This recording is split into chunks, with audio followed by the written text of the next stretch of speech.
అన్ని ప్లేసుల్లో హలాల్ సర్టిఫికేషన్ వచ్చేస్తుంది, ఇదేంటిది అని చెప్పేసి వాళ్ళు అడుగుతున్నారు. వీళ్ళు అన్నిటికంటే సాయి గారు ప్యారలల్లీ వీళ్ళు ఎకానమీ నడిపిస్తున్నారు. డెఫినెట్ ఎవరు హలాల్ తీసుకుంటున్నారో వాళ్ళు బోర్డు పెట్టాల్సిందే బయట. Our stand is very clear. Anything that goes against Sharia cannot be accepted. వాళ్ళకి భారతదేశంలోని కాన్స్టిట్యూషన్తో ఏ సంబంధం లేదు. వాళ్ళకి కావాల్సిందంటే ఇస్లామిక్ రూల్. మీరు ఫెన్సింగ్ పెట్టకూడదు మయన్మార్ వైపు. ఎందుకు? అక్కడి నుంచి ఇక్కడికి డ్రగ్ ట్రేడ్ నడుస్తూనే ఉంటుంది. బీజేపీకి ఒక పెద్ద రిస్క్. కానీ ఢిల్లీలో బీజేపీకి ఒక పబ్లిక్ ఫేస్ లేదు సాయి గారు. హిందువుల ఆలయాల విషయంలో వాళ్లకు పట్టదు అనే ఒక అభిప్రాయాన్ని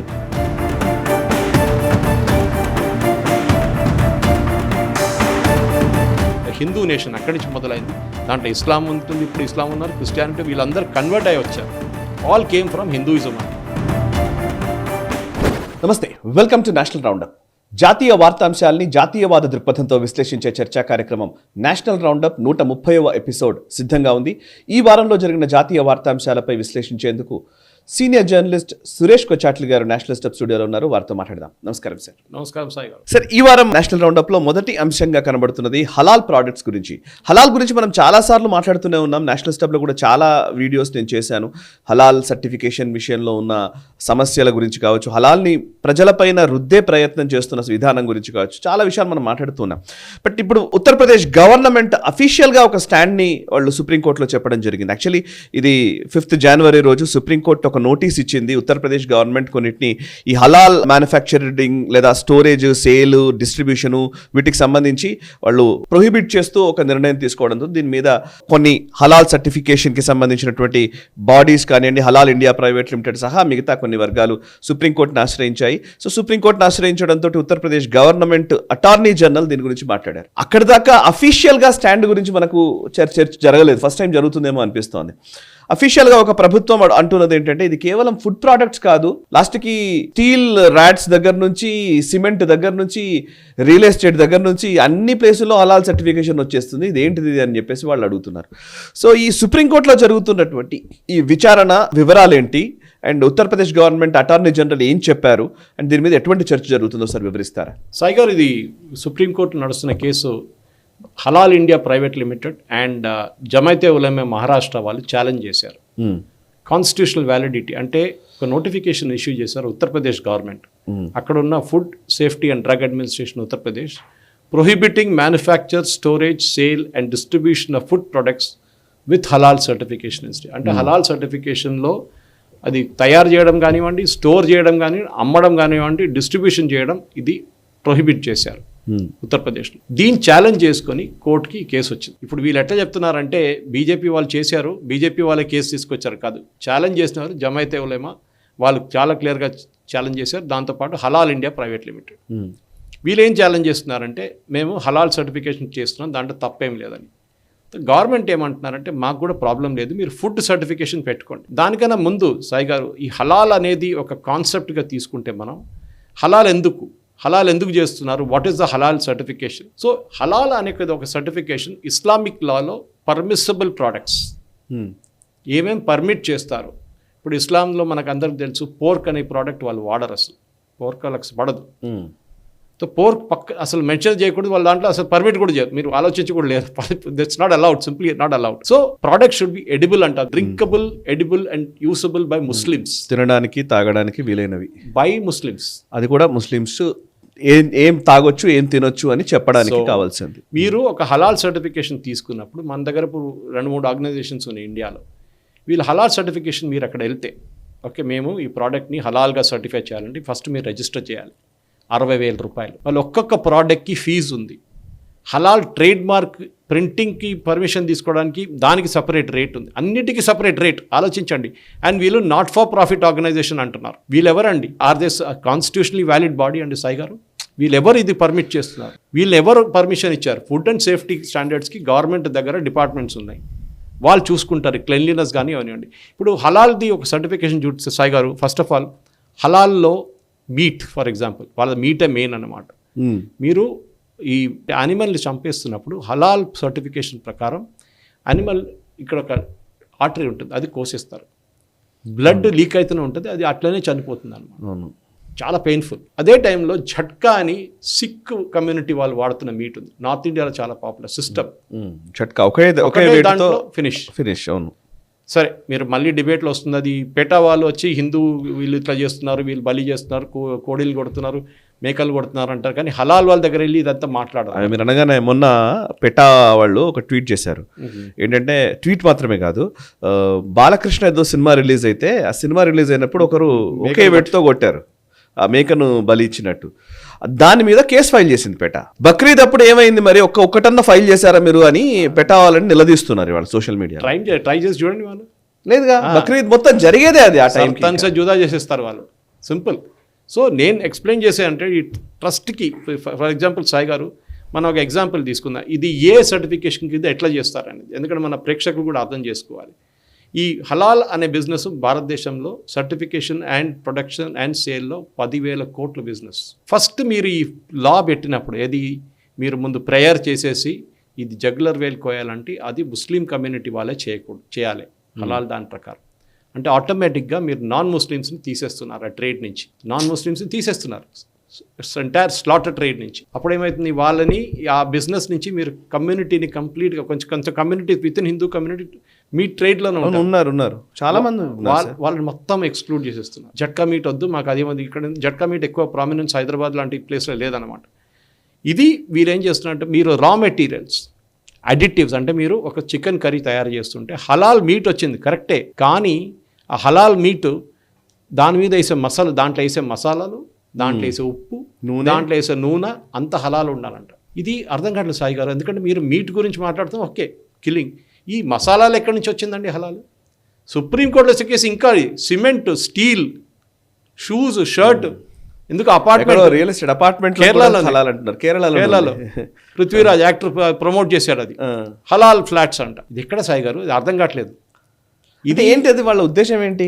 దీన్ని బేస్ చేసుకుని ఒక కొంత మనీ దాన్ని ప్యారలల్ సిస్టమ్ గవర్నమెంట్ సిస్టమ్ ఉంటే మేము ఇంకో సిస్టమ్ నడిపిస్తాం, మాకు యూనిఫామ్ సివిల్ కోడ్ వద్దు, మాకు పర్సనల్ చాలు అంటున్నారు. సరే, మీరు షరియా లా, ఈవెన్ క్రిమినల్ లాకి పెట్టండి, చేయిలు కూడా తల కోసేసడం అన్నీ మేము పెడతాం, ఎక్కడ కూడా చేద్దాం మనం, అది కూడా అప్పుడు వద్దంటారు, అప్పుడు బిఎన్ఎస్ కావాలంటారు, పాత ఐపీసీ కావాలంటారు.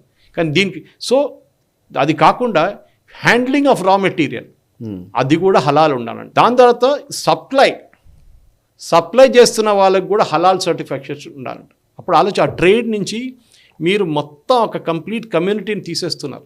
అంటే ఎక్సెప్ట్ ముస్లిం, మిగతా అందరినీ చంపడం కూడా కాదు యానిమల్ని, దాని ప్యాకింగు, దాని స్టోరేజు, దాని డిస్పర్స్మెంటు, దాన్ని అమ్మడం అంతా it should be Muslims only, హలాల్. ఎందుకంటే సాయి గారు అది ఇంకోటి, sale of alcohol is prohibited. అక్కడ చంపుతున్న ప్లేస్లోనా, అమ్ముతున్న ప్లేస్లోనా, అంటే బార్ అండ్ రెస్టారెంట్లో హలాల్ ఫుడ్ అమ్మకూడదా? క్లారిటీ ఏంటి? వీళ్ళు అన్నిటికంటే సాయి గారు ప్యారలల్లీ వీళ్ళు ఎకానమీ నడిపిస్తున్నారు. దీనికి ఇంకోటి, అన్ని అప్లయన్సెస్, టూల్స్ కడగాలంట. దీన్ని అన్ని చేసే ముందు మంచిది, క్లీన్ ఉండాలి. అందరూ అంటారు ఇప్పుడు ఫుడ్ హ్యాండిల్ చేస్తున్న క్లీన్గా ఉండాలి.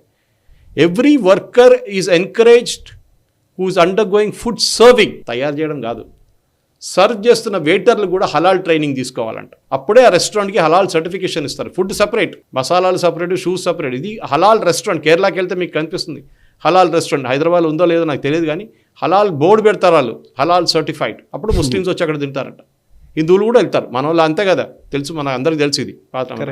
ఇంకోటి, there must be a separate storage for wet and dry materials and raw materials must be arranged. అదంతా okay. Transportation is to be used only for హలాల్ ప్రోడక్ట్స్. అంటే ఒక బండిలో, ఒక కోల్డ్ చైన్ వెహికల్లో మీరు హలాల్ మీట్ తీసుకెళ్తుంటే నాన్ హలాల్ మీట్ తీసుకోకూడదంట. దాంట్లో అక్కడ కూడా మీరు ఒక కమ్యూనిటీని పక్కన పెట్టేస్తున్నారు, వాళ్ళ బిజినెస్ని అవుట్ చేసేస్తున్నారు. వాళ్ళు అంటాడు రేపు, అరే ఇది 1000 కిలోలు వస్తున్నాయి, మీ హలాల్ మీట్ మీదేమో 100 కిలోలు ఉంది, ఇది నేను తీసుకెళ్ళాను లేదు, నాకు దీంతో తీసుకెళ్ళకూడదు అంట, 100 కిలోలు నువ్వు ఇక్కడ పంపించుకో అంటాడు. పోయింది కదా బిజినెస్. ఆలోచించండి. మన వాళ్ళు అనుకుంటారు ఈ హలాల్ అంటే ఏంటనేది. సర్టిఫికేషన్ ఒక ప్రాసెస్. ఈచ్ టైం మీరు సర్టిఫై చేస్తున్నప్పుడు ప్రోడక్ట్కి డబ్బులు కట్టాలి. వీళ్ళేమంటున్నారు సాయి గారు, ఇంకొక పెద్ద వీళ్ళ లాజిక్ ఏంటంటే, హలాల్ products are not only accepted domestical, marketable worldwide. Correct. మీరు సౌదీ అరేబియాకి పంపిస్తున్నారు, మీరు ఇక్కడ నుంచి మీరు ఈస్టర్న్ ఫుడ్ ప్రోడక్ట్స్ చూడండి, కేరళ నుంచి వచ్చి చాలా ప్రోడక్ట్స్, మసాలా ప్రోడక్ట్స్ అంతా దాని మీద హలాల్ సర్టిఫికేషన్ ఉంటుంది. ఎందుకంటే గల్ఫ్లో అమ్మడానికి. దాంట్లో మీరు చూసుంటారు చాలా మటుకు కొన్ని డొమెస్టిక్ మార్కెట్లో రాగానే పెద్ద గొడవ నడిచింది. ఎందుకు మన వందే భారత్ ట్రైన్లో గ్రీన్ టీ సర్వ్ చేశారు, హలాల్ గ్రీన్ టీ అని చెప్పేసి పెద్ద గొడవ నడిచింది. నాకు అర్థం టీ అంటే అది టీ ప్లక్ చేస్తున్నప్పుడు హలాల్ సర్టిఫికేషన్ కావాలన్నా, ఇప్పుడు దాన్ని క్యూర్ చేస్తున్నప్పుడు కావాలన్నా, దాన్ని ప్యాక్ చేస్తున్నప్పుడు కావాలన్నా, హలాల్ ఛాయ్లు ఎక్కడ వచ్చిందండి అర్థం కాదు నాకు. సో ఈ ఎంటైర్ ప్రోడక్ట్స్ ఇది ఏమంటారు, ఈ ముస్లిమ్స్ ఒక్కరే కాదండి, నాన్ ముస్లిమ్స్ కూడా తింటారు ఇది హలాల్ ప్రోడక్ట్స్. సో మనం హలాల్ని ఎంకరేజ్ చేయాలంటున్నాం. సారీ, మీరు సెక్యులర్ కంట్రీ అంటాం మనం. This is not allowed. World wide Sai గారు హలాల్ గ్లోబల్ హలాల్ మార్కెట్, అది ఇప్పుడు వాళ్ళ గల్ఫ్లో మిగతా ప్లేసులు $600 బిలియన్. మనదే 10,000 కోట్లు తక్కువ మన క్యాల్కులేషన్. ఇంకోటి అది ఆర్గ్యుమెంట్ సుప్రీంకోర్టు చాలా బాగా చెప్పారు, తుషార్ మెహతా గారు, సాలిసిటర్ జనరల్. మీరు హలాల్ సర్టిఫికేషన్ చేస్తున్నప్పుడు ఒక ప్రోడక్ట్ విలువ $100 అని పెట్టుకుందాం సాయి గారు. హలాల్ సర్టిఫై చేయడానికి దాని మీద మీకు ₹5 ₹10 ఎక్స్ట్రా కట్టాల్సి వస్తుంది సర్టిఫికేషన్ తీసుకోవడానికి. ఒక్క ప్రోడక్ట్కి కాదు, batch wise. So batch wise మీరు 10,000 కట్టారో 100 ప్యాకెట్లు 1000 ప్యాకెట్లకు ఆ డబ్బులు కన్స్యూమర్ కట్టాలి. మళ్ళీ వెళ్తుంది హలాల్ సర్టిఫికేషన్ బాడీకి, డబ్బులు కట్టేది కన్స్యూమర్. మనం ఎందుకు కట్టాలండి? మాకు వద్దు హలాల్ ప్రోడక్ట్, మాకు ₹100 ఇవ్వండి, మాకు ₹110 వద్దు. మనం అడగాల్సింది, we have a right to ask. సూపర్ మార్కెట్లో వెళ్ళి మనం అడగాలి, మీరు హలాల్ మాకు వద్దండి, మీరు అమ్మాలంటే సపరేట్గా పెట్టుకోండి, మాకు మా ప్రోడక్ట్కి హలాల్ మేము డబ్బులు ఇవ్వం, ఎక్స్ట్రా డబ్బులు మేము కట్టం దాని మీద. ఇదే సుప్రీంకోర్టు వచ్చిన మన ఆర్గ్యుమెంట్, నోటీస్ ఇష్యూ చేశారు అందరికీ సుప్రీంకోర్టు. ఎందుకు డబ్బులు కట్టాలంటే ఎక్స్ట్రా? ఇప్పుడు వీళ్ళ లాజిక్ ఏమంటున్నారు, మన ఆ డబ్బులు ఏమన్నా మళ్ళీ ప్రభుత్వానికి వస్తున్నాయా? లేదు, ప్రైవేట్ ట్రస్ట్. అది మళ్ళీ దాన్ని ఎవరికి వాడతారో దేనికి వాడతారో తెలుసు మనకు. సాయి గారు, this is the sad part. ఇది ఒక్కటే కాదు సాయి, చాలా ఉన్నాయి దీంట్లోకి. చెప్పకపోతే ఒక గంట సేపు కావాలి నాకు దీని మీద డిబేట్. ఎందుకంటే మన కేరళలో ఒక డిబేట్ చూశాను మలయాళం న్యూస్ ఛానల్లో. వాళ్ళు ఏమంటున్నారు, కొన్ని టెక్స్ట్ బుక్స్ ఉంటుంది మన CBSE టెక్స్ట్ బుక్స్, అది ఒరిజినల్లీ ఎవరో కపూర్ అండ్ కంపెనీ ఎవడో ప్రొడ్యూస్ చేస్తుంటారు. ఆ బుక్స్ ఇంకోరు ప్రింట్ చేయాలంటే వాడు కాపీరైట్ డబ్బులు ఇవ్వాలి. వీళ్ళు కాపీరైట్తో కంపేర్ చేస్తున్నారు, హలాల్ని కాపీరైట్తో కంపేర్ చేస్తారు. అరే మీరు వాళ్ళని ఎందుకు ఆపట్లేదు, వాళ్ళు ఎందుకు ఎక్స్ట్రా ఛార్జ్ చేస్తున్నారు కాపీరైట్ ఫీజ్ అని చెప్పేసి. అరే బాబు, ఇది పుస్తకం, ఎవరో రాసిన పుస్తకం ఇంకోటి ప్రొడ్యూస్ చేయాలంటే కాపీరైట్ డబ్బులు ఇవ్వాల్సింది. ఇప్పుడు సాయి గారు వీడియో ప్రొడ్యూస్ చేస్తే సాయి గారు వీడియో చేసి ఇంకోటి వీడియో వాడు ఛానల్ పెట్టుకోలేడు కాపీరైట్ కదా. సో మీకు కావాలంటే తీసుకోండి, మా డబ్బులు ఇవ్వండి మాకని చెప్పాలి. అది we'll give you without the logo, మీరు వాడుకోండి అని చెప్పేసి. But you have to pay amount for that అని. ఇది ఈ లాజిక్ అదే అర్థం కాదు. ఎందుకంటే ది ఎంటైర్ థింగ్ ఉత్తరప్రదేశ్ గవర్నమెంట్కి దమ్ముండే సాయి గారు, అది మెచ్చుకోవాలి యోగి ఆదిత్యనాథ్ గారికి.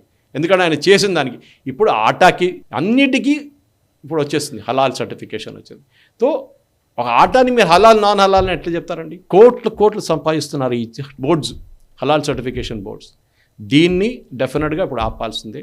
We have to have a separate market. మీరు అమ్మాలంటే మీరు అమ్మేసుకోండి, మాకు ఏ కోషర్ అని చెప్పింది సాయి గారు, జ్యూస్కి ఉంది అది. They also have a meet policy, kosher అంటారు దాన్ని. కానీ వాళ్ళు ఎవరిని ఫోర్స్ చేయరు. నాన్ కోషర్ ఫుడ్ మీరు తినకూడదు, మీరు కోషర్ ఒక్కటే మేము ప్రొడ్యూస్ చేస్తాం ఇజ్రాయెల్లో, ఇంకా ఎవడని తినాలి, మా ఫుడ్డే తినాలి. No, they have a different. అన్ని రిలీజియన్స్కి ఉంటుంది అది. ఇప్పుడు జైన్స్ ఉన్నారండి, వాళ్ళది ఉంటుంది, సాత్విక్ ఫుడ్ ఉంటుంది, కొంతమంది ఉల్లిపాయలు వాడరు. These are all we'll respect. ఇప్పుడు మన రెస్టారెంట్ మన కంచి అని ఒక రెస్టారెంట్కి అక్కడ చూస్తాను, జైన్ ఫుడ్కి చట్నీ సపరేట్గా ఇస్తున్నారు కౌంటర్లో. So which is acceptable. Yes, వాళ్ళ రిలీజన్ కొద్ది. కొన్ని ప్లేసెస్లో వెజిటేరియన్స్ వెళ్ళరు, స్పెషలీ జైన్ కమ్యూనిటీ వాళ్ళు. ఎందుకంటే నాన్ వెజ్ సర్వ్ చేస్తున్న రెస్టారెంట్లో వెజిటేరియన్ నాన్ వెజ్ ఉన్న రెస్టారెంట్ వాళ్ళు వెళ్ళరు. ఎందుకంటే వెసల్స్ దేనికి. ఇప్పుడు వీళ్ళు అంటున్నారు, మీరు వాడే గిన్ని హలాల్ తయారు చేస్తున్న ఫుడ్కి వాడే గిన్నె ఇంకో దానికి వాడకూడదంట. మరి రేపు హోటల్లో అనుకుంటాడు, దీనికి ఖర్చు దానికి ఖర్చు, హలాల్ మాకు నాన్ హలాల్ వద్దు, హలాల్తోనే నడిపించుకుంటాం బిజినెస్. ఒక్కొక్కసారి బోర్డు కూడా పెట్టాడు, ఎందుకంటే వాడు బిజినెస్ పోతుంది, ఇంకా ఎవరైనా గొడవ చేస్తారని చెప్పి బోర్డు, కానీ అమౌంట్ ఛార్జ్ చేస్తున్నాడు ఎక్స్ట్రా మనకి. సో డెఫినెట్ ఎవరో హలాల్ తీసుకుంటున్నారో వాళ్ళు బోర్డు పెట్టాల్సిందే బయట.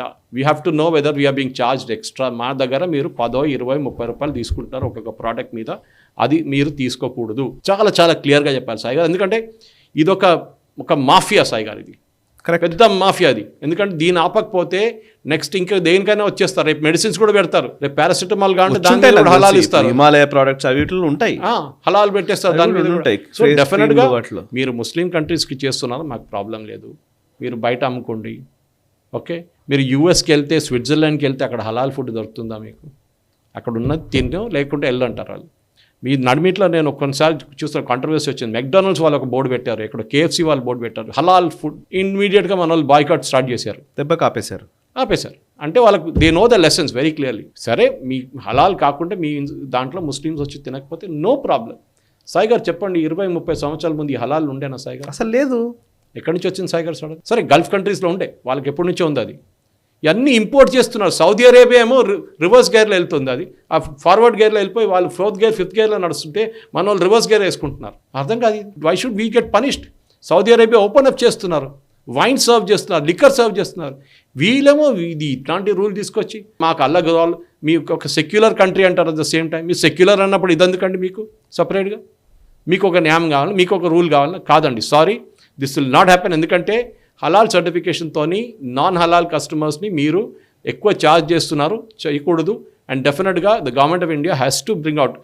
నేను అదే అడుగుతాను, తెలంగాణ గవర్నమెంట్కి దమ్ముందా, ఆంధ్ర గవర్నమెంట్ దమ్ముందా అంటే ఆపడానికి? డెఫినెట్లీ ఇక్కడ ఉన్న హిందువులు దే షుడ్ ప్రొటెస్ట్. హిందువులు అక్కడే కాదు, any non Muslim organization should protest. ఎందుకంటే వీ డోంట్ వాంట్ హలాల్ ప్రోడక్ట్స్. ఆల్రెడీ నార్త్ ఇండియాలో జట్కా ప్రోడక్ట్స్ పెద్ద క్యాంపెయిన్ నడుస్తుంది, జట్కా షాప్స్ ఓపెన్ చేస్తున్నారు. ఎస్పెషలీ సిక్ కమ్యూనిటీలో they are not suppose to have హలాల్ ఫుడ్, హలాల్ మీట్. వాళ్ళు they have to have only జట్కా మీట్. సో వాళ్ళని మీరు వైలేట్ చేయట్లేదా? చెప్పకుండా బోర్డు పెట్టకుండా వైలేట్ చేస్తున్నారు మీరు వాళ్ళది. So definitely question has now come to us, legally it should not be permitted. Sai గారు, ఎస్. అండ్ ఇంకోటి ఇట్లాంటిదే కేరళలో కూడా సమస్త కేరళ అనే ఒక ఆర్గనైజేషన్, జమాయితుల్ ఉలామా, సమస్త కేరళ జమాయితుల్ ఉలామా. సో అది ఆర్గనైజేషన్ చెప్తోంది ఏంటంటే మాస్క్స్లో ఉమెన్ అండ్ మెన్, ఆడవాళ్ళు మగవాళ్ళు కలిసి ప్రేయర్ చేసుకోవడం అన్యాక్సెప్టబుల్ అని వాళ్ళు చెప్తున్నారు. సో మేము యాక్సెప్ట్ చేయము, అసలు అట్లాంటిది ఉండకూడదు. Our stand is very clear, anything that goes against షరియా కెనాట్ బి యాక్సెప్టెడ్. సో వీళ్ళ రిలీజియస్ లీడర్ ఇంకా చాలామంది ఉన్నారు, అలీకుట్టి ముస్లియార్ చాలామంది ఉన్నారు. వాళ్ళు చెప్పిన దాని ప్రకారం మాస్క్ ఒక్కటే కాదు సాయి గారు, ఎక్కడైనా కానివ్వండి ఆ మహిళలు పురుషులు కాంపీట్ చేయకూడదు. స్పోర్ట్స్లో కూడా కంపీట్ కూడా చేయకూడదు. ఒకటే జగల కనిపించకూడదు. Unrelated men and women. ఇది మనం తాలిబాన్లో చూస్తాం, మనం ఆఫ్ఘనిస్తాన్లో వాళ్ళు ఇప్పుడు విండో కూడా బంద్ చేసే, మన విండో కట్టకూడదు అంట. ఇంట్లో చూస్తుంటారు మీరు, మహిళలు బయటికి చూస్తారని చెప్పి. ఆలోచించండి. సరే ఆ తాలిబాన్ వాళ్ళ పనికి వెళ్ళండి. మనం ఏంటండి ఇక్కడ సౌదీ దీనికన్నా ముందు చెప్పిన మాటకెళ్ళి హలాల్ లాగానే మనం అందరూ అన్ని కంట్రీస్ ఫార్వర్డ్ గేర్లో వెళ్తున్నప్పుడు మనమేమో రివర్స్ గేర్ వేసుకుంటున్నాం. వీళ్ళు ఏమనుకుంటున్నారండి? దట్ ఇండియా ఇస్లామిక్ రీజన్ అనుకుంటున్నారా, ఇస్లామిక్ కంట్రీ అనుకుంటున్నారా? ఒక ముస్లిం పైలట్ ఒక ప్లేన్ ఫ్లై చేస్తే మీరు దాంట్లో కూర్చోరా? ఒక ముస్లిం మహిళ ఆటో నడిపిస్తే మీరు దాంట్లో కూర్చోరా? కాలేజ్కి వెళ్తారు వీళ్ళు, కోవిడ్ కాలేజ్లో, అక్కడేం చేస్తారండి? ఇది ఈ రిగ్రెసివ్ మెంటాలిటీ అంటారు సాయి గారు. మాస్క్ ఒక్కటే కాదు, మాస్క్లో వీళ్ళు వెళ్ళిస్తున్నారు కానీ ఒక్కరే దాన్ని కూర్చొని ఒక్క ప్లేస్లో ప్రే చేయకూడదంట. ఇదే మనుషులు శబరిమల గురించి మాట్లాడారు సాయి గారు, గుర్తుందా మీకు? శబరిమలలో మహిళలు ఎందుకు రానియట్లేదు, అదొక పాత రూల్ అది. And that is only in Sabarimala, nowhere else. అక్కడ Lord Ayyappa is in yogic posture, అక్కడ వెళ్ళలేరు మీరు. ఆ మహిళలు అంటే సర్టన్ ఏజ్ గ్రూప్, అందరని కాదు, certain age group cannot go there, అంతే. దాని మీద ఇంత గొడవ జరిగిన వాళ్ళు ఇప్పుడు నోరు తెరవట్లేదు సాయి గారు. కాంగ్రెస్లో ఒక్కడు కూడా నోరు తెరవట్లేదు, కాంగ్రెస్లో కేరళలో. వాళ్ళకి భయం, దీని మీద ఒక స్టాండ్ తీసుకుంటే మనం ఓట్లు పోతాయి కదా, ఎందుకు ఇదంతా కిరికిరి అని చెప్పేసి.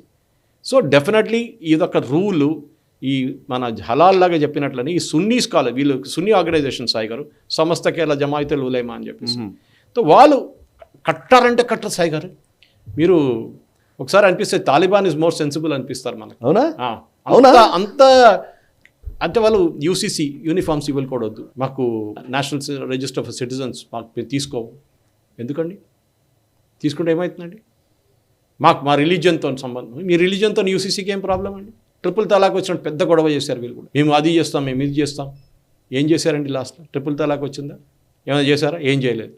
సో వీళ్ళది ఏంటంటే సాయి గారు, వాళ్ళకి భారతదేశంలోని కాన్స్టిట్యూషన్తో ఏ సంబంధం లేదు వీళ్ళకి. వాళ్ళకి కావాల్సిందంటే ఇస్లామిక్ రూల్. మీరు మలప్పురం సైడ్లో వెళ్ళండి, నార్దర్న్ కేరళలో, it is typical Islamic rule. మీరు ఈ రంజాన్ టైంలో అక్కడ హోటళ్ళు బంద్ అయితే సాయి గారు, హోటల్లో ఫుడ్ సర్వ్ చేయరు. ఆలోచించండి, అది ఎవరైనా ఉండేయండి, హిందువులైనా ముస్లిం అయినా హోటల్ బంద్ చేసి పడేయాలి, అంతే కథ. ఎందుకండి? మేము కూడా ఉపవాసం పెట్టుకుంటాం కదా అప్పుడప్పుడు, హిందువులు కూడా. ఆ రోజు మీరు బంద్ చేయండి, దుకాణాలన్నీ బంద్ చేయండి, అప్పుడు వాళ్ళ రూల్ అలాగే ఉంటుంది. ఆ రూల్ మాకు సంబంధం లేదంటారు. సో డెఫినెట్గా దాని గురించి చాలామంది డిబేట్ నడుస్తుంది. In fact one good thing is, ఇది ఈ సంస్థది ఈ ముస్లిం ప్రొటెక్షన్ ఆర్డినెన్స్, ఈ ట్రిపుల్ తలాక్ తీసుకొచ్చినప్పుడు దాన్ని కూడా ప్రొటెస్ట్ చేశారు. అప్పుడు మనకు చేయకూడదు. Ordinance says the husband should be jailed. అది మేము మెయింటెనెన్స్, హస్బెండ్ బయట జైల్లో ఉన్నప్పుడు ఎట్లా ఇస్తాడని అడుగుతుంది. అది మీకు పాయింట్ కాదండి. హస్బెండ్ ఎక్కడి నుంచి ఇచ్చుకుంటాడు, వాడు జైలుకి వెళ్తే ఓకే, వాడు ఇవ్వాల్సిన బ్యాంక్ నుంచి డిడక్ట్ చేస్తారు ఏదైనా ఒకటి. But the point is not that. ఈ సంస్థ అనే ఆర్గనైజేషను ఈ ఉమెన్ మెన్ అక్కడ ఏమైందంటే సాయి గారు ఒక ఇంట్రెస్టింగ్ పార్ట్ అయితే అక్కడ పిఎఫ్ఐ వాళ్ళ గ్రూపు పిఎఫ్ఐ బ్యాన్ అయినప్పుడు వాళ్ళ పొలిటికల్ పార్టీ ఓకే వాళ్ళు ఒక గ్రూప్స్ నుంచి ఎక్సర్సైజ్ మొదలు పెట్టారు, ఎస్డిపిఐ అంటే వాళ్ళు ఆ పేరు పెట్టలేదు. వాళ్ళు ఏం చేస్తారంటే మీరు అందరు రండి మనం పార్క్స్లో వచ్చి పొద్దున ఎక్సర్సైజ్ చేద్దాం అందరు కలిసి అని చెప్పి చాలామంది మహిళలు వెళ్ళారు, ముస్లిం మహిళలు కూడా వెళ్ళారు. దాంట్లో ట్రాక్ సూట్ వేసుకొని టీ షర్ట్ వేసుకొని లేకుంటే డ్రెస్ వేసుకొని ఏదైనా సల్వార్ వేసుకొని వెళ్ళారు. అక్కడ మొదలైన ప్రాబ్లం. సడన్గా ముస్లిం మహిళలు కూడా పార్క్ వెళ్ళి వాళ్ళ హస్బెండ్ కాకుండా ఇంకెవరెవరో అందరితో కలిసి వాళ్ళ ఫ్రెండ్స్తో కలిసి ఎక్సర్సైజ్ చేస్తున్నారు. ఇది ఏంటని చెప్పేసి రేపులో ఒలింపిక్స్కి వెళ్ళొద్దంటారా వీళ్ళు? ఒలింపిక్స్లో వెళ్ళొద్దు, ఒలింపిక్స్లో పార్టిసిపేట్ సౌదీ అరేబియా వెళ్తున్నారు, most conservative country the world. Iran athletes are going, వాళ్ళకి ప్రాబ్లం లేదు. మీకేంటండి ప్రాబ్లం? మహిళలు పోటీ చేయకూడదు, మహిళలు పక్కన కూర్చోకూడదు, అబ్బాయిలు అరే మీరు 18th century 16th centuryకి వెళ్ళిపోతున్నారు అని ఇట్లాంటి వాళ్ళని ఎంకరేజ్ చేయడానికి మనుషులు ఉన్నారు కేరళ లాంటి స్టేట్లో. అదే బాధ అనిపిస్తుంది అనమాట. మరి మీరు ఇట్లాంటి వాళ్ళని ఎట్లా ఎంకరేజ్ చేస్తారండి? You cannot do this kind of stuff. మీరు ఆపాల్సింది ఇది ఎప్పుడో ఇమీడియట్గా లక్కీలీ మన తెలంగాణలో ఈ పిచ్చి ఇంకా రాలేదు సాయి గారు. ఏ రోజు వస్తుందో తెలియదు ఇక్కడ, అది కూడా ఓవైసీ గారు ఏం తీసుకొస్తారు రేపు తెలియదు మాకు. ఓవైసీ స్టిల్ కొంచెం మెచ్యూర్, దీనికన్నా చూస్తే కొంచెం బాగా అనిపిస్తుంది మాకు, సెన్సిబుల్ అనిపిస్తాడు, పర్వాలేదు అనిపిస్తుంది.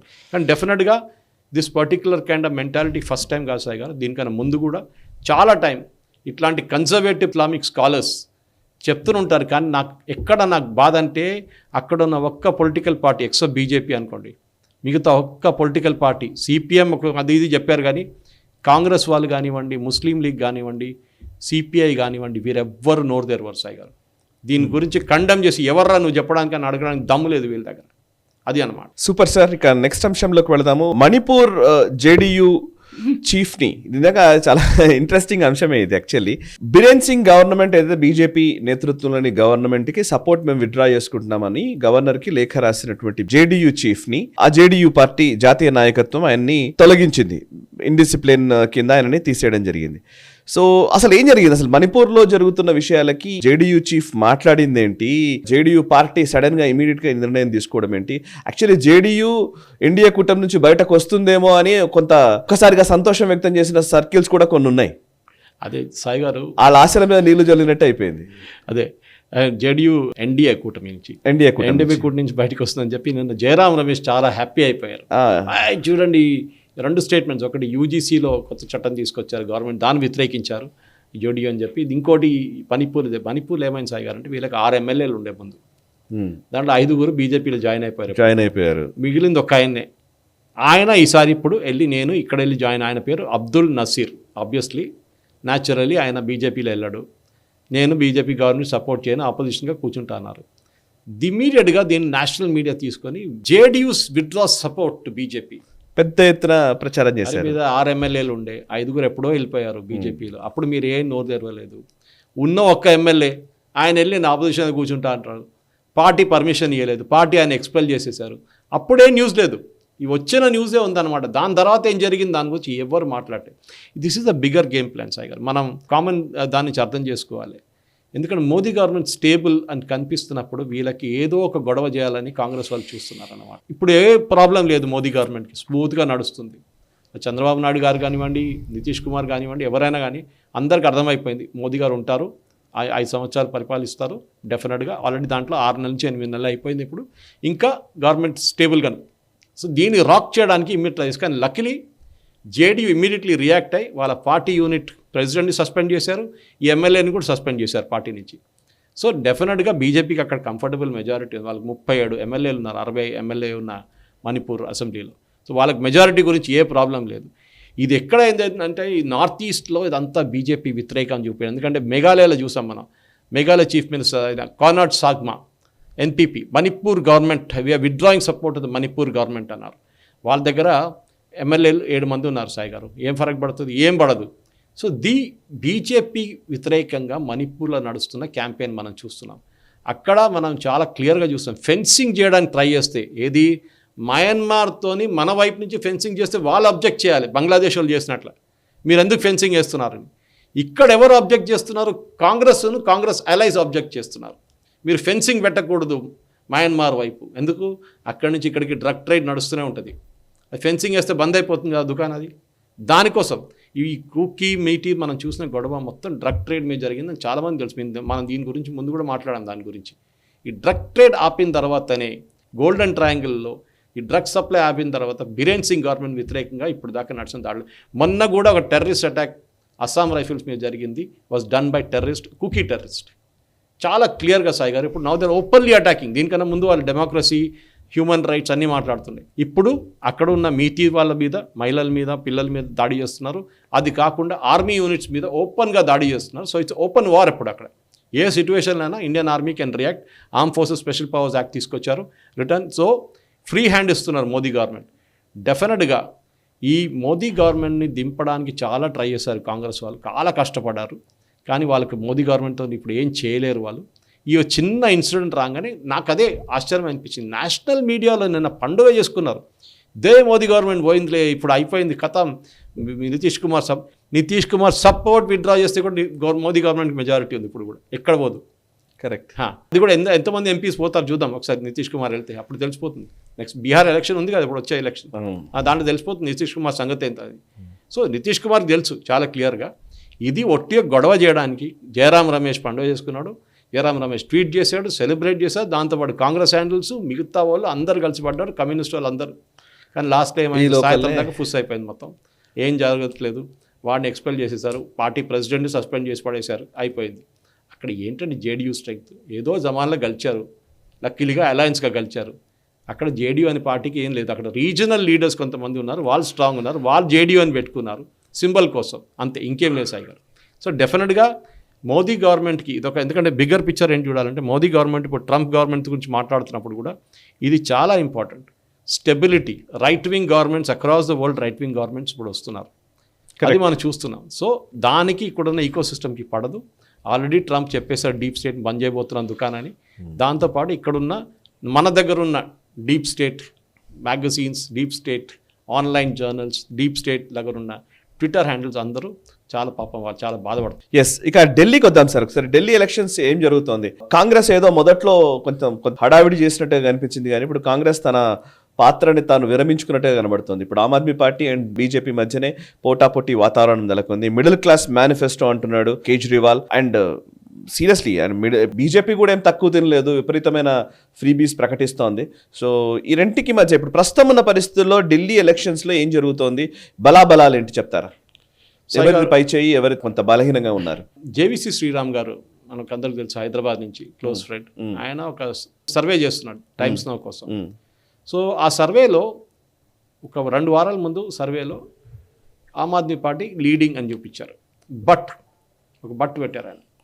బీజేపీ అదే స్కీమ్లో అనౌన్స్ చేస్తే ఈ నేరో అయిపోతుంది, బీజేపీ లీడ్ కూడా తీసుకుంటుందని చెప్పారు. ఇప్పుడు లేటెస్ట్ ఆయన నంబర్స్ చూడాల్సిందే మనం, ఎందుకంటే అనౌన్స్ చేసి 2-3 రోజులు అవుతుంది. దీని తర్వాత ఆయన సర్వే రిజల్ట్ వస్తుంది. కానీ డెఫినెట్లీ ఇప్పుడు మనం చూస్తున్నాం సాయి గారు, ఒకటి ఢిల్లీలో 2 నడుస్తుంది అక్కడ. ఒకటి కాంగ్రెస్ కావాలని చెప్పి ఎలక్షన్ క్యాంపెయిన్ చేయట్లేదు, అదే ఒకటి. మీరు చూడండి, రాహుల్ గాంధీ, సందీప్ దీక్షిత్ ఆయన కాన్స్టిట్యున్సీలో పాదయాత్ర చేస్తా అన్నారు. అంటే అది 6 కాన్స్టిట్యున్సీలు ఉన్నాయి సాయి గారు చుట్టుపక్కన. సడన్గా ఓవర్ నైట్ రాహుల్ గాంధీకి ఒంట్లో బాగాలేదని చెప్పేసి ఆయన పాదయాత్ర స్టాప్ చేసేసారు. సార్ ఎవరైనా పోస్ట్పోన్ చేస్తారు, నేను తర్వాత చేస్తానులే అని చెప్పి. ఢిల్లీలోనే ఉంటాడు కదా, ఎక్కడ బయట చేయక్కర్లేదు కదా. భారత్ జోడో యాత్ర చేశారు, కానీ ఢిల్లీలో చేయగానే ఆయనకు అప్పుడే నాట్ ఫీలింగ్ వెల్ అని చెప్పేసి విత్డ్రా చేసుకున్నారు. అది కూడా ఎవరి constituency? Dikshit and Kejriwal against. అంటే కేజ్రీవాల్ వ్యతిరేకంగా రాహుల్ గాంధీ క్యాంపెయిన్ చేయడానికి భయపడుతున్నాడు. ఆయనకు తెలుసు, ఒకటి ఇండియా అలయన్స్ క్వశ్చన్ ఆల్రెడీ ఉంది, అలయన్స్ లేదని చెప్తున్నారు, అయిపోయిందని చెప్పారు. ఒమర్ అబ్దుల్లా అయితే అది ఓన్లీ ఫర్ లోక్సభ అని చెప్తున్నారు. సో దాని తర్వాత ఇప్పుడున్న పరిస్థితుల్లో ఢిల్లీలో ఇట్స్ వెరీ ఇంట్రెస్టింగ్, చాలా డీటెయిల్డ్గా అనలైజ్ చేస్తున్నాం సాయి గారు. అది ఇది ఒక 14 కాన్స్టిట్యున్సీలు అక్కడ ఇక్కడ ఉంది లాస్ట్ ఎలక్షన్లోని. ఆ 14 కాన్స్టిట్యున్సీలో బీజేపీకి 6-8% ఓట్లు ఎక్కువ వస్తే బీజేపీ కలిసిస్తారు. కానీ బీజేపీకి మెజారిటీ క్రాస్ చేయాలంటే ఇట్లాంటి స్కీమ్ తీసుకొచ్చి, ఇప్పుడు మనం అందరం అంటాం మన బీజేపీకి కాంగ్రెస్కి డిఫరెన్స్ ఏంటండి, వాళ్ళు కూడా ఫ్రీబీస్ కర్ణాటక, తెలంగాణ అన్నిట్లో అనౌన్స్ చేసుకుంటూ పోతున్నారు.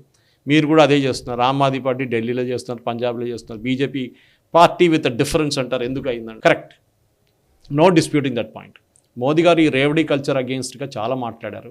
కానీ మనం చూసాం మహారాష్ట్ర ఎలక్షన్స్ వచ్చేటప్పుడు ఇది మొత్తం మారిపోయింది. ఆ ఒక్క స్కీమ్తోనే బీజేపీ గెలిచారంటున్నారు మహిళల కోసం. బహుశా అదే ఢిల్లీలో ట్రై చేస్తున్నారు. అక్కడ బస్సులు ఫ్రీ. ఇప్పుడు కేజ్రీవాల్ అయితే మెట్రో కూడా 50% డిస్కౌంట్ అంటున్నారు ఆయన. ఇంకా ఏంటంటే ఆయనకి సెంట్రల్ గవర్నమెంట్ నుంచి స్కీములు కావాలంటున్నారు ఆయన. అంటే కేజ్రీవాల్కి ఒక భయం వచ్చేస్తుంది సాయి గారు. ఇదేమన్నా ఇప్పుడు మా దగ్గర నుంచి వెళ్ళిపోయి దానికోసం ఆయన చేస్తున్నట్టు కొత్తగా మేనిఫెస్టో తీసుకొచ్చారు. స్పెషల్ ఒక బడ్జెట్లో, ఈ బడ్జెట్ రాబోయే యూనియన్ బడ్జెట్లో మిడిల్ క్లాస్కి ఏమైనా చేయాలి యూనియన్ గవర్నమెంట్ అంటున్నారు. ఇన్ని రోజులు మిడిల్ క్లాస్ గురించి మాట్లాడలేదు, ఎందుకంటే BJP main voting bank middle class. ఈ మిడిల్ క్లాస్ని ట్యాకిల్ చేయడానికి మిడిల్ క్లాస్ మేనిఫెస్టో అని చెప్పి 7 పాయింట్ డిమాండ్ తీసుకొచ్చారు కేజ్రీవాల్. ఒక వీడియోలో ఆయన ఇది చెప్పారు. దాంట్లో ఏంటంటే మేము క్వాలిటీ ఎడ్యుకేషన్ అందరికీ ఇవ్వాలి, ఇక్కడి నుంచి ఎడ్యుకేషన్ బడ్జెట్ ఎక్కువ చేయాలి. ఇదంతా ఆయన చేయొచ్చు కదా, ఆయనది కదా గవర్నమెంట్ ఢిల్లీలో ఉన్నది. ఆయన అది ట్యాక్స్ టెర్రరిజం ఆపాలంటున్నారు. సరే, టు లార్జ్ ఎక్స్టెంట్ అగ్రీ. ఈ మిడిల్ క్లాస్కి ఉన్న ట్యాక్స్ ప్రాబ్లమ్స్ ఉన్నాయి, ఇన్కమ్ ట్యాక్స్ది. అది సార్ట్అవుట్ చేయాలంటే ఈ బడ్జెట్లో మొత్తం ఇన్కమ్ ట్యాక్సే ఓవరాల్ చేయబోతున్నారు కంప్లీట్గా. అది ఏం రాబోతుంది మనం చూడాల్సింది. ఇన్కమ్ ట్యాక్స్ ఎట్లా ఉంటుంది, కంప్లీట్గా ఒక బాటమ్ బ్రాకెట్ ఇచ్చి మొత్తం ఇన్కమ్ ట్యాక్స్ తీసేస్తారా, 10 లక్షల 15 లక్షల దాకా అందరికీ నో ఇన్కమ్ ట్యాక్స్ అని పెట్టేస్తారా?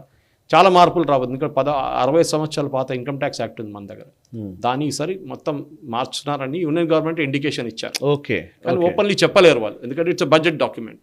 ఇంకోటి ఏంటంటే income tax exemption 7 to 10 lakhs చేయాలంటారు కేజ్రీవాల్. ఆల్రెడీ చేయబోతున్నారు. ఇన్ఫ్యాక్ట్ అప్ టు 10 lakhs ఇప్పుడు కూడా ఒక సర్టన్ ప్రొవిజన్స్లో ఇట్స్ అవైలబుల్. కానీ నా ఒపీనియన్ ప్రకారం 10 కూడా కాదు, అప్ టు 12 to 15 lakhs ఎవరికి ఇన్కమ్ ట్యాక్స్ పెట్టకండి, వాళ్ళు తీసేసేయండి.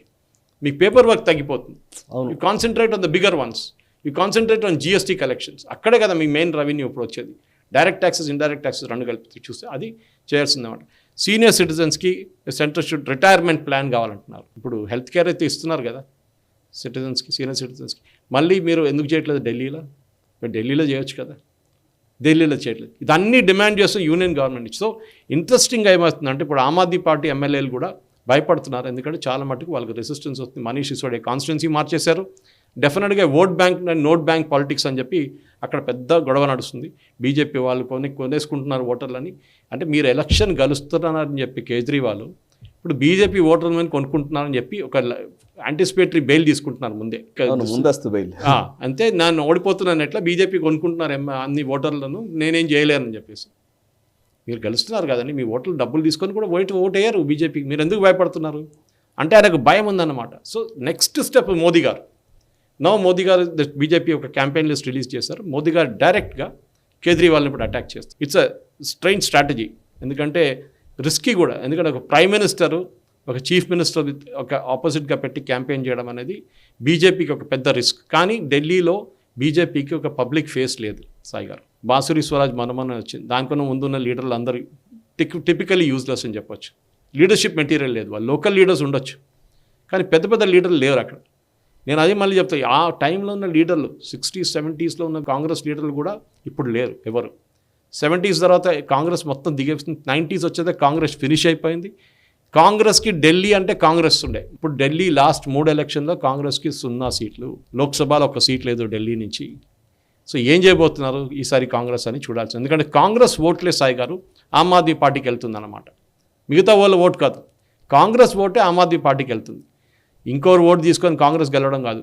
మోస్ట్ ఇంపార్టెంట్, చాలా ఇంట్రెస్టింగ్, ఓవైసీ ఎంఐఎం. ఓవైసీ గారు బీ టీం అంటారు బీజేపీది. 8 కాన్స్టిట్యున్సీలో క్యాండిడేట్ని పెట్టారు ఇప్పుడు. అది కాకుండా మిగతా 12 కాన్స్టిట్యున్సీలో ఆయన ఇన్ఫ్లుయెన్స్ ఉందంటున్నారు. చూడాల్సింది ఏంటంటే ఈ కాన్స్టిట్యున్సీ కొన్ని అన్ని ముస్లిం మెజారిటీ కాన్స్టిట్యున్సీ సాయి గారు. ఏం కావద్దు ఆ ముస్లిం మెజారిటీ కాన్స్టిట్యున్సీలో వీళ్ళకి ఎన్ని ఓట్లు వస్తాయని క్లియర్గా తెలుసుకోవాలంటే ఓవైసీకి ఎన్ని ఓట్లు వస్తుంది. ఓవైసీ 10 నుంచి 12% ఓట్లు తీసుకెళ్ళిపోతే ఏం మిగలదు సాయి గారు. అప్పుడు కాంగ్రెస్ అనివ్వండి, ఆమ్ ఆద్మీ పార్టీ, బీజేపీకి బెనిఫిట్ వస్తుంది అప్పుడు. కానీ ఇదన్నీ boil down to last 15 days. Modi గారిని ఇప్పుడు దాకా ఎందుకు బీజేపీ దింపట్లేదని చాలామంది అడిగారు నా. నిన్న కూడా 2 నేషనల్ ఛానల్స్లో డిబేట్లో అడిగారు నా దగ్గర. నాకు కూడా అది కొంచెం స్ట్రేంజ్ అనిపిస్తుంది. మోదీ గారిని ఫుల్ ఫ్లెజ్గా దింపట్లేదు బీజేపీ ఇప్పుడు కూడా. ఆపి పెట్టుకున్నారా లాస్ట్ మినిట్ కోసం? ఎందుకంటే ఢిల్లీ కదా, ఆయన ఎక్కడ ఉంటారు ఆయన. సో లాస్ట్ మినిట్లో పాదయాత్రలు కానివ్వండి, ఆయన రోడ్ షోలు కానీ జరుగుతుందా? 26 తారీఖు తర్వాత ఆయన రిపబ్లిక్ డే అయిన తర్వాత ఈ will get full time in to this. డెఫినెట్గా మోదీ గారు ఏ రోజు క్యాంపెయిన్లో దిగుతారో ఆ రోజు నుంచి అక్కడున్న పరిస్థితి మొత్తం మారిపోతుంది ఢిల్లీలో. డెఫినెట్గా ఇక్కడి నుంచి వెళ్తూ సాయి గారు ఢిల్లీ ఎలక్షన్ నెక్స్ట్ 1 weekలో మీకు డెఫినెట్గా ఒక ట్రెండ్ కనిపిస్తుంది. And that will mostly be Aam Aadmi party versus BJP. Congress మళ్ళీ ఎక్కడ ఉండదు. Yes sir. నెక్స్ట్ అంశంలోకి వెళ్దాం సార్. ప్లేస్ ఆఫ్ వర్షిప్ యాక్ట్ 1991లో ఎప్పుడైతే అయోధ్య జరిగిన తర్వాత, బాబ్రీ కట్టడం కూల్చివేత జరిగిన తర్వాత పివి నరసింహారావు ప్రభుత్వం తీసుకొచ్చిన చట్టం ఇది, ప్లేసెస్ ఆఫ్ వర్షిప్ యాక్ట్. ఈ ప్లేస్ ఆఫ్ వర్షిప్ యాక్ట్ విషయంలోనే విపరీతమైన విమర్శలు వస్తున్నాయి. దీన్ని ఛాలెంజ్ చేస్తూ అనేక పిటిషన్లు దాఖలైన పరిస్థితి సుప్రీంకోర్టులో.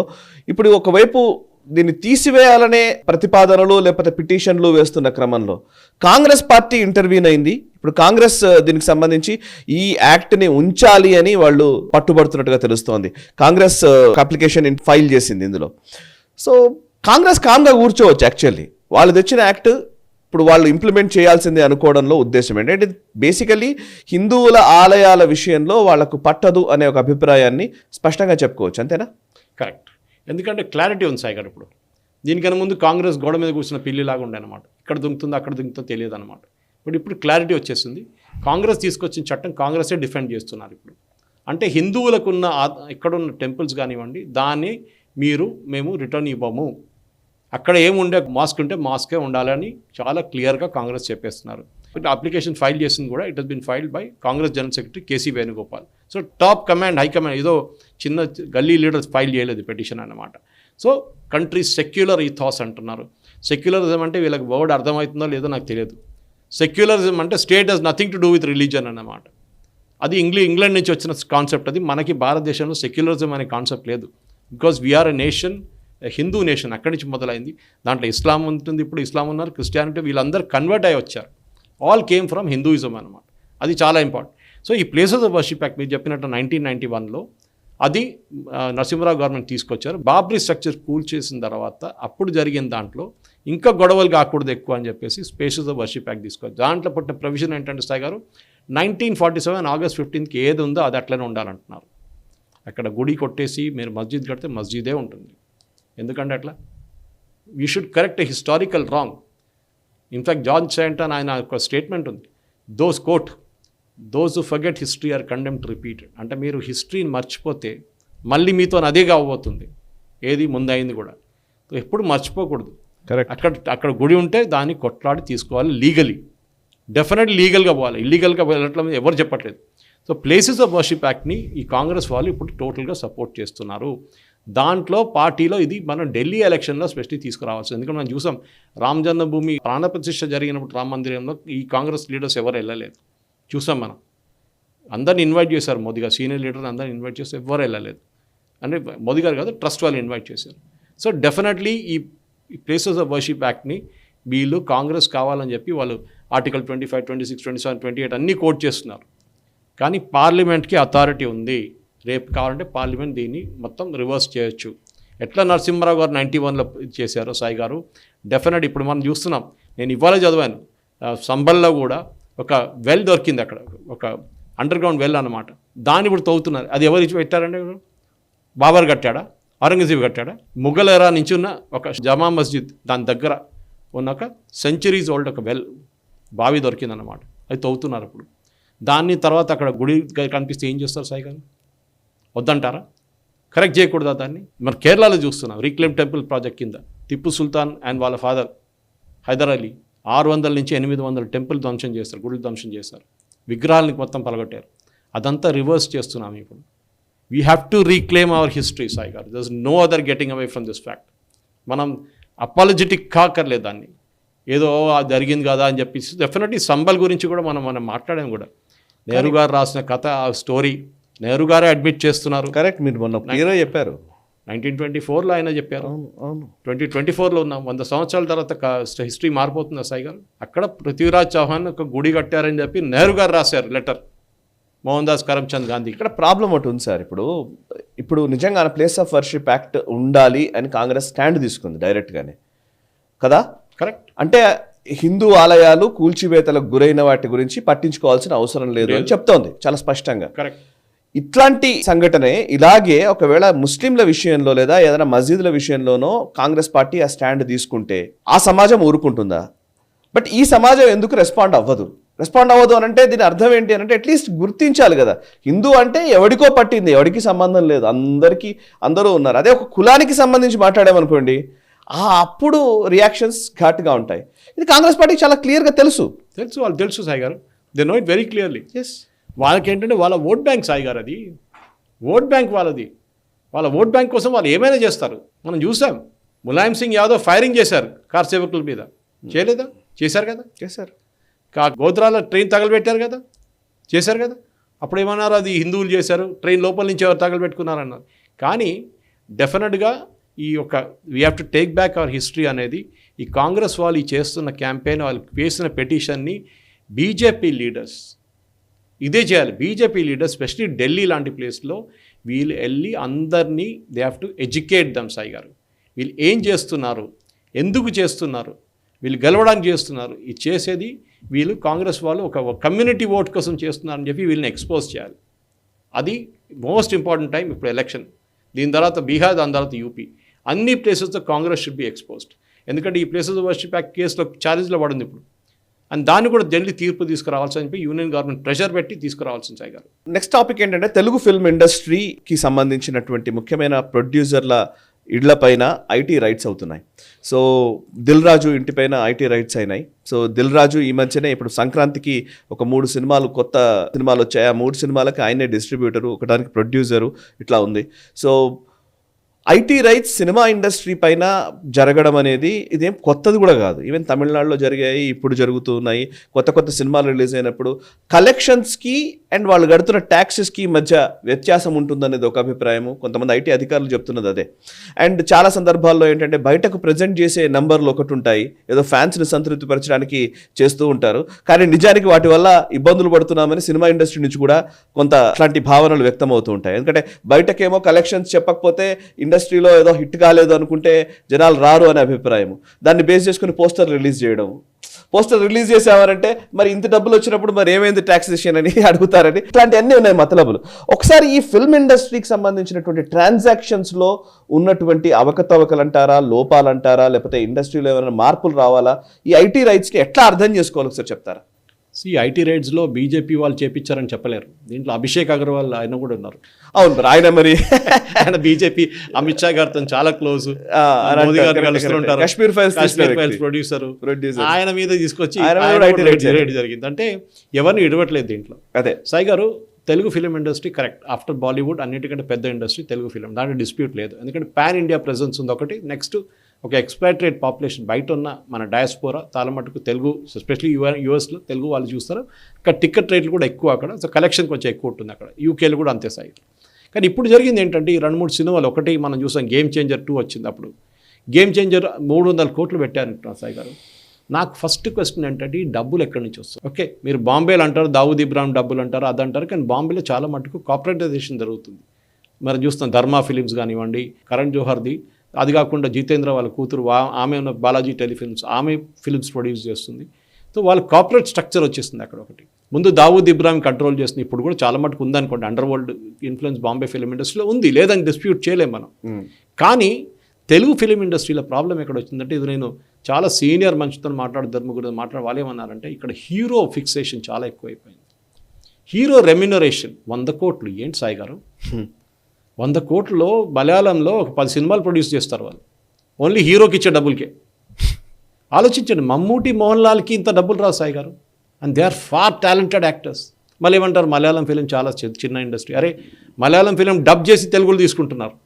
ప్రేమలు చూస్తాం మనం. ఎందుకు, ఐ మీన్ 3 కోట్లు చేసిన సినిమా ప్రేమలు 150 కోట్లు సంపాదించింది మలయాళం. దాన్ని డబ్ చేసి మన రాజమౌళి గారు తీసుకొని డబ్ చేసి మళ్ళీ డబ్బులు సంపాదించారు దాని మీద. సో మీరు ఫస్ట్ ఆఫ్ ఆల్ రియాలిటీతో అసలు కనెక్షన్ లేదు. ఇది కూడా చాలా ఒక senior writer Telugu film industry నాకు చెప్పారు. నేను అడిగాను ఆయన దగ్గర, సార్ నేను ఐఎమ్ ఫ్రమ్ కేరళ, మా దగ్గర ఇక్కడ చాలామంది తెలుగు వాళ్ళు కాదు, చాలామంది మలయాళం ఫిలిమ్స్ చూస్తారు రెగ్యులర్గా, అడుగుతారు కూడా నా దగ్గర. కొంతమంది కొత్త వచ్చిన సినిమాలు ఏమన్నా సురేష్ గారు ఓటీటీలో ఏమైనా ఉందో చెప్పండి అని చెప్పేసి. ఎందుకంటే రియలిస్టిక్ స్క్రిప్ట్స్ సాయి గారు, అది చాలా ఇంపార్టెంట్. మన దగ్గర సడన్లీ ఏదో పొలాల్లో పనిచేస్తున్నా, లేకుంటే ఒక ఫ్యాక్టరీలో పనిచేస్తున్న ఒక హీరో సడన్గా స్విట్జర్లాండ్లో డ్యాన్స్ మొదలు పెట్టారు. అసలు దానికి సంబంధమే లేదు. హీరో ఫిక్సేషన్, 40 మందిని కొట్టకుంటే ఆడు హీరో కాదు, అది ప్రాబ్లం అనమాట. సో డెఫినెట్గా హీరోయిన్ అనేది ఒక అబ్జెక్ట్ బాడీ లాగా పక్కన పెట్టేస్తారు, బొమ్మలాగా. ఆమెకి ఏ రోల్ లేదు, 2 డాన్స్లు, 2 స్క్రిప్ట్లు, 2 నవ్వులు, అయిపోయింది హీరోయిన్ రోల్. సో ఈ మేల్ ఒక డామినేషన్, మనం ఎప్పుడు చెప్తున్నాం పేట్రియాకి అని చెప్పి వీళ్ళందరూ మాట్లాడు, అది డిఫరెంట్. సెకండ్, మీరు చెప్పినట్టు డబ్బులు, ఈ 300 కోట్లు పెట్టి ప్రొడ్యూస్ చేసిన సినిమా ఫస్ట్ 1 వీక్లో కలెక్షన్ చేయకపోతే సాయి గారు అయిపోయింది సినిమా సంగతి. దానికోసం వీళ్ళు ఏం చేస్తారు, స్పెషల్ షోలు, రాత్రి 1 గంటకు షోలు, పొద్దున 3 గంటలకు షోలు, టికెట్ రేట్లు డబుల్ చేయడం, 3-4 సార్లు ఎక్కువ చేయడం టికెట్ రేట్లు, అదంతా కూడా ఆపేసారులే కోట్లు. ఎందుకంటే ఫస్ట్ 1 వీక్లో ప్రొడ్యూస్ చేయకపోతే ఆ కలెక్షన్ పోయింది. దాని తర్వాత వీళ్ళు ఓటీటీకి ఇచ్చేస్తారు. ఓటీటీ ఆల్రెడీ అగ్రిమెంట్ సైన్ చేసుకొని ఉంటారు అండ్ ఫినిష్. ఆ ఫిలిం అయిపోయింది, దాని ఫ్యూచర్ అయిపోయింది. ఇప్పుడు దిల్ రాజు గారి గురించి మాట్లాడాలంటే ఆయన ఆల్రెడీ ఒక కాన్ఫ్లిక్ట్ ఆఫ్ ఇంట్రెస్ట్ రోల్లో ఉన్నారు. యాక్చువల్లీ ఆయన producer, at the same time is holding a government post, అంటే ఫిలిం ప్రొడ్యూసర్స్ దాని ఫిలిం మన గవర్నమెంట్ డివిజన్లో ఉన్నారు ఆయన, అది చూస్తున్నారు. ఈ రెండు షుడ్ నాట్ బి దేర్ అనమాట. గవర్నమెంట్ది డెఫినెట్గా ఈ should be dealing with the government, film development corporation కానీ ఎవరైనా కానివ్వండి. కానీ మీరు ప్రొడ్యూస్ చేస్తున్న సినిమాలకి ఇప్పుడు ఇన్కమ్ ట్యాక్స్ రేట్ నేను చెప్పలేను ఏం జరిగింది ఎంత దొరికిందని, కానీ ఒక నార్మల్ లాజిక్ చెప్తాను సార్. ఇది నాకు ఒక డిస్ట్రిబ్యూటర్ చెప్పారు, వెరీ ఫేమస్ తెలుగు డిస్ట్రిబ్యూటర్ చెప్పారు. సార్ పేరు చెప్పండి సార్. అదే ఏమన్నారంటే, నేను అడిగాను సార్ ఈ సినిమాలు 400 కోట్లు 500 కోట్లు కలెక్ట్ అవుతున్నాయి, 3వ వీక్ ఫుల్ హౌస్ఫుల్ నడుస్తుందంటే ఇవాళ ఒక I met one friend of mind అని చెప్పారు. మొన్న 300 కోట్లు సంపాదించిన సినిమాకి నేను మొన్న కరీంనగర్లో వెళ్ళి చూస్తే థియేటర్లు 4 ఉన్నారన్నారు. వీళ్ళు ఏం చేస్తారు సాయి గారు, ప్రొడ్యూసరు చిన్న సినిమా థియేటర్లు ఉండే సింగిల్ స్క్రీన్ థియేటర్స్, అక్కడికి వెళ్ళి కరీంనగర్, సిద్దిపేట కానివ్వండి, ఆర్మూర్ కానివ్వండి, ఇట్లాంటి ప్లేసెస్కి వెళ్ళి వీళ్ళు అక్కడున్న 10 స్క్రీన్లు కొనేసుకుంటారు, 10 థియేటర్లు. నెక్స్ట్ 1 వీక్ మొత్తం అన్ని టికెట్లు కొనేసుకుంటారు. బ్లాక్ మనీ అది. ఆ బ్లాక్ మనీ తీసుకొచ్చి టికెట్లు కొనేసుకొని వీళ్ళేం చేస్తారు, ఫిలిం ప్రొడ్యూసర్స్ అసోసియేషన్ వాళ్ళ ఫ్యాన్స్ ఉంటారు, ఫిలిం అసోసియేషన్ వాళ్ళ ఫ్యాన్స్ ఉంటారు, ఆ ఫిలిం హీరో ఫ్యాన్స్, వాళ్ళని పిలిచి ఏమంటారు, బాబు మీ చుట్టుపక్కల అన్ని ఊర్లకి పనిచేసేయండి, టికెట్లు తీసుకోండి, థియేటర్లో మీరు వెళ్ళి సినిమా చూస్తారా లేదా నాకు తెలియదు, ఇది 500 టికెట్ ఒక్కొక్క షోకి మీకు ఇచ్చేస్తున్నా అంటారు. ఇప్పుడు ఆలోచించండి, ఆయన ఒక 100 కోట్లు పెట్టి టికెట్లు కొన్నాడు, దాంట్లో ఒక 30 కోట్లు ఎంటర్టైన్మెంట్ ట్యాక్స్ జిఎస్టీకి పోతే 70 కోట్లు బ్లాక్ నుంచి వైట్కి కన్వర్ట్ అయింది. దాంట్లో థియేటర్ వాడికి ఒక 20 కోట్లు ఇచ్చిన అన్ని థియేటర్లు కలిపితే కూడా 50 కోట్లు క్లీన్గా వైట్ అయిపోయింది. Housefull, 3rd week housefull, correct. టికెట్లు అన్నీ పోయినాయి, ఎంటర్టైన్మెంట్ ట్యాక్స్ కూడా వచ్చేసింది, జిఎస్టీ కట్టేస్తున్నారు, అన్నీ ఉన్నాయి. సో డిస్ప్యూట్ చేయలేరు, దానికోసం ఈ రేట్లు. ఎందుకంటే ఈ డబ్బులు తీసుకొచ్చి వీళ్ళ సర్క్యులర్ ట్రేడింగ్ చేసుకుంటున్నారు. అది ఏ టెరిటరీ, నిజాం టెరిటరీ కానివ్వండి, మిగతా టెరిటరీస్లో కానివ్వండి. This is the big thing happening. Telugu film industry ఒక క్రాస్ రోడ్ దగ్గర నిలబడింది సాయి గారు ఇప్పుడు. సరే, బాహుబలి లాంటిది, ఆర్ఆర్ఆర్ లాంటిది, కొలోసల్ ఫిలిమ్స్, అప్పుడప్పుడు పీరియడ్ ఫిలిమ్స్ వస్తుంది డెఫినెట్గా, there is no doubt about it. కానీ ఇప్పుడు మన హిందీ ఫిలిం ఇండస్ట్రీలో చూస్తున్న డిక్లైన్ అది తెలుగు ఇండస్ట్రీ ఫిలింలో కూడా రా. ద ప్రాబ్లం సీనియర్ రైటర్ దగ్గర అనేది అడిగాను సార్, అక్కడ మంజుమల్ బాయ్స్ కానివ్వండి, ప్రేమలు కానివ్వండి, ఎన్నో సినిమాలు హిట్ అవుతున్నాయి మలయాళంలో, ఎందుకు సార్ అని అడిగితే ఆడియన్స్ మెచ్యూరిటీ అన్నారు ఆయన. నాకు అర్థం వాడు ఇప్పుడు కూడా అర్థం కాదు, మరి 2-3 సార్లు అడగాల్సి వచ్చింది. ఎందుకు మెచ్యూరిటీ అంటే, ఒకటి లిటరేచర్ స్ట్రాంగ్.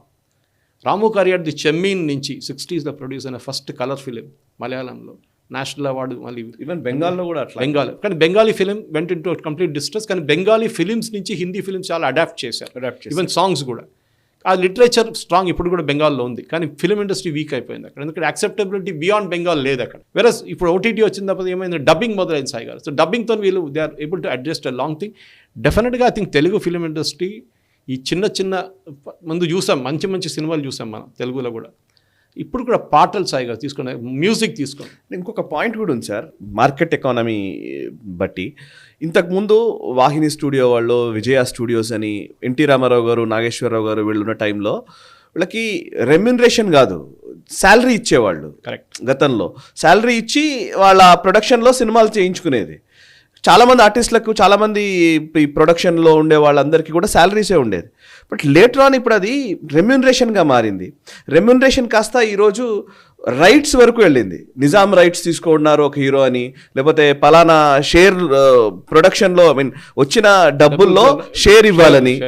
ఇక్కడికి వచ్చినప్పుడే మార్కెట్ ఎకనామిక్స్ మారిపోయినాయేమో అనిపిస్తుంది సినిమాకి సంబంధించి. సో దట్ అప్పుడు ఏమైందంటే ఇక జస్ట్ మనీ అనేది డెఫినెట్గా పెరుగుతుంది కదా. ఇప్పుడు 200 కోట్లు 300 కోట్లు ఒక హీరో తీసుకుంటున్నాడు అని అంటే షేర్ అయిపోయింది అది. Correct. And not even that, అంత మార్కెట్ సైజ్ ఉందని, అంత మార్కెట్ సైజ్ కూడా లెక్క అన్ని సినిమాలకు రాదా సైజ్. చాలా షేడీ ఉంటుంది దీంట్లో, కొన్ని షేడీ కేసెస్ ఉన్నాయి. అమీర్ ఖాన్ ఫర్ ఎగ్జాంపుల్, అమీర్ ఖాన్ చాలా చైనా నుంచి ఆయనకి 1000 కోట్లు వస్తుంది ఒక్కొక్క సినిమాకి. అట్లా అసలు సాధ్యం కాదు అసలు నిజంగా. Union government should investigate. అంటే చైనీస్ గవర్నమెంట్ ఫండ్ చేస్తున్నారా, Chinese communist party fund, black ని వైట్ చేయడము, లాండరింగ్ చేయడము, మనీ లాండరింగ్, ఇవన్నీ ఇష్యూస్ ఉన్నాయి ఇందులో. 70s 80s 90s లో కూడా హిందీ ఫిలిం ఇండస్ట్రీ ఇదే ప్రాబ్లం చాలా కరెక్ట్. వాళ్ళు హీరో వాళ్ళే డిసైడ్ చేస్తారు. దావుద్ ఇబ్రాహిం దావుద్ ఇబ్రాహిం డిసైడ్ చేసి ఈ కంపెనీ డిసైడ్ చేస్తారు ఎవరు హీరోయిన్, ఎవరు మ్యూజిక్ డైరెక్టర్. గుల్షన్ కుమార్ గారిని చంపేశారు మ్యూజిక్ రైట్స్ ఇవ్వకుంటే. సో ఇప్పుడు కూడా మనం చూసాం ఈ ఐటీ రైట్స్ అని ఇక్కడే కాదు సాయి గారు, అభిషేక్ అగర్వాల్ చెప్పినట్లనే it also happened in Kerala. Manjummel boys చాలా పెద్ద హిట్ ఉండేది. ఆ మంజుమల్ బాయ్స్ ప్రొడ్యూసర్, అది లీడింగ్ యాక్టర్ ఆయన, దాంట్లో ఆయన కూడా వేసుకున్నారు అక్కడ ఇన్కమ్ ట్యాక్స్ డిపార్ట్మెంట్. సంపాదించింది 100 కోట్లు కానీ చూపించింది 200 కోట్లు. 100 కోట్లు హవాలాలు తీసుకొచ్చారు గల్ఫ్ నుంచి, దాన్ని బ్లాక్ నుంచి వైట్లో కన్వర్ట్ చేసుకున్నారు. తమిళనాడులో చాలా థియేటర్లు ఫుల్ టికెట్స్ తీసుకొని హౌస్ఫుల్ అని చూపించారు. ఓకే, ఇదే నేను ఇక్కడ చెప్పిన అదే స్ట్రాటజీ అక్కడ అడాప్ట్ చేశారు వాళ్ళు. కానీ పట్టుబడ్డారు. వాళ్ళు ఇన్కమ్ ట్యాక్స్ రెడీ చేసి థియేటర్లో ఫోటోలు తీసుకున్నారు, ఖాళీ సీట్లు, మీరు టికెట్లు ఎక్కడ పోయిందని అడుగుతున్నారు. సో దెన్ వాళ్ళకి ఆన్సర్ లేకుండా పోయింది. Now he's facing a case, arrest కూడా అయినాడు ఆయన. So the main problem and trying to bring Sai గారు, ఎంటర్టైన్మెంట్ అనేది చాలా ఇంపార్టెంట్. ఒక మనిషి థియేటర్కి ఎందుకు వెళ్తాడు? ముందు థియేటర్ వెళ్ళడానికి పెద్ద ఎక్స్పీరియన్స్ ఉండే, కానీ ఇప్పుడు థియేటర్లో వెళ్తే ఫస్ట్ టికెటే ముగ్గురు వెళ్తే ఒక 1000 రూపాయలు పోతుంది మల్టీప్లెక్స్లో. దాంతో పాప్కార్న్ 250 రూపాయలు అయిపోయిందా, 1000 రూపాయలు ఒక ఫ్యామిలీకి పోతుంది. సో డెఫినెట్గా 10 సార్లు ఆలోచిస్తున్నాం. మళ్ళీ ట్రాఫిక్ జాములు, పార్కింగ్లు, దాని లోపల మాల్, షాపింగ్లు ఇవన్నీ కలిపితే ఒక ఎక్స్పీరియన్స్ కోసం once in a while it's okay. కొన్ని సినిమాలు స్క్రీన్లోనే చూడాల్సి వస్తుంది, you can't see it on screen at home. కానీ ఓటీటీ వచ్చిన తర్వాత, సిరీస్లు అన్నీ వచ్చిన తర్వాత మనం చూసాను చాలా మంది సిరీస్లు వస్తున్నాయి, ఈవెన్ తమిళ నుంచి కూడా వస్తున్నాయి. స్వీట్ కారం కాఫీ అని అది చూస్తే చాలా బాగుండేది. సో ఇట్లాంటి మేజర్ సిరీస్ చూస్తున్నప్పుడు కూడా we have to realize that ఎంటర్టైన్మెంట్కి ఇంకొక ఆప్షన్ వస్తుంది. చిన్న చిన్న సినిమాలు తీస్తున్నారు, అది హిట్ అవుతుంది. డెఫినెట్గా there has to be a mix and match of both. మీరు హీరోకి 100 కోట్లు ఇచ్చిన తర్వాత సినిమా ఎట్లా ప్రాఫిటబుల్ అవుతుంది చెప్పండి. కరెక్ట్, ఇది చాలా ఇంపార్టెంట్. ఈ first of all male dominated ఇండస్ట్రీని ఒక తెలుగు ఫిలిం ఇండస్ట్రీకి రెస్పాన్సిబిలిటీ ఉంది. సాయి గారు పాటలు కూడా, సాయి గారు ఒక టైంలో ఆరుద్ర, శ్రీశ్రీ, అవును, రాసిన వాళ్ళు దాశరథి లాంటి వాళ్ళు రాశారు. ఘంటసాల పెద్ద పెద్ద వేదావులు పాటలు పాడారు. ఆలోచించండి, ఇప్పుడు ఉన్న పాటలు ఎట్లా ఎస్పీబీ ఇప్పుడున్న పాటలు ఎట్లా అయిపోయిందంటే థియేటర్లో కూర్చున్నప్పుడే గుర్తురాదు మీకు. 5 నిమిషాల తర్వాత ఏ పాట వచ్చిందంటే నాకేం తెలుసు అంటాడు పక్కన. ఇప్పుడు మనం చెప్తే ఈ జెన్జీ పిల్లలు యాక్సెప్ట్ చేయరు కానీ బట్ నిజం అది, అంతే అంతే. తెలుగు ఫిలిం ఇండస్ట్రీకి ఒక moment of reckoning has come. Okay, అది అల్లు అర్జున్ది అన్ఫార్చునేట్ ఎపిసోడ్ స్టాంపీడ్ గీంపీడ్ తర్వాత ఒక bad phases began for Telugu film industry. And definitely ఇక్కడ నుంచి ఈవెన్ దిల్ రాజు కూడా చేస్తారో ఎవరు చేస్తారో కానీ the film industry should sit together and decide, బాబు కొంచెం రియలిస్టిక్గా సినిమాలు తీద్దాం, లో బడ్జెట్ సినిమాలు తీద్దాం, టెన్షన్ ఉండదు, డిస్ట్రిబ్యూషన్ ప్రాబ్లం ఉండదు, ఈ black money white money problem ఉండదు. రైట్ సార్, చివరిగా ఇప్పుడు ట్రంప్ అధికారికంగా ఆయన బాధ్యతలు స్వీకరించారు అధ్యక్షుడిగా. సో ఈ దెబ్బతో ఒక్కసారిగా H1B వీసాలు ఉన్న వాళ్ళ పిల్లలకు సంబంధించి H1B వీసాలకు సంబంధించిన ఒక క్వశ్చన్ మార్క్ మొదలైంది. దాంతోపాటు పిల్లలకి ఎవరైతే బర్త్ సిటిజన్షిప్ ఉంటుందో అది తీసేస్తామని చెప్పారు.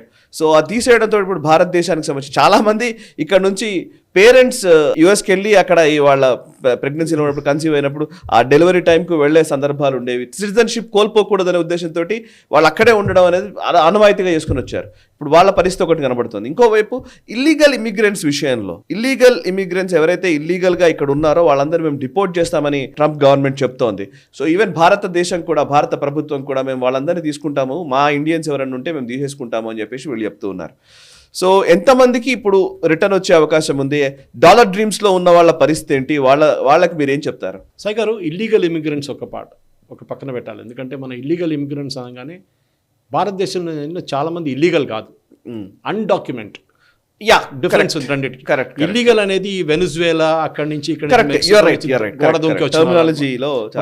కెనడా నుంచి వచ్చిన వాళ్ళు ఇల్లీగల్, వాళ్ళని క్రిమినల్స్ అంటున్నారు. ఎవరు? Donald Trump. చాలా మంది criminals, I will lock them and send them back. వాళ్ళకి ఇంకే మర్సీ లేదనమాట. ఈ అన్డాక్యుమెంటెడ్ వాళ్ళ ప్రాబ్లం ఏంటంటే ఇక్కడ నుంచి యూఎస్కి వెళ్ళినప్పుడు వాళ్ళు అక్కడ వెళ్ళిన దాని తర్వాత కూడా దే మిస్యూజ్ దట్ ఫెసిలిటీ.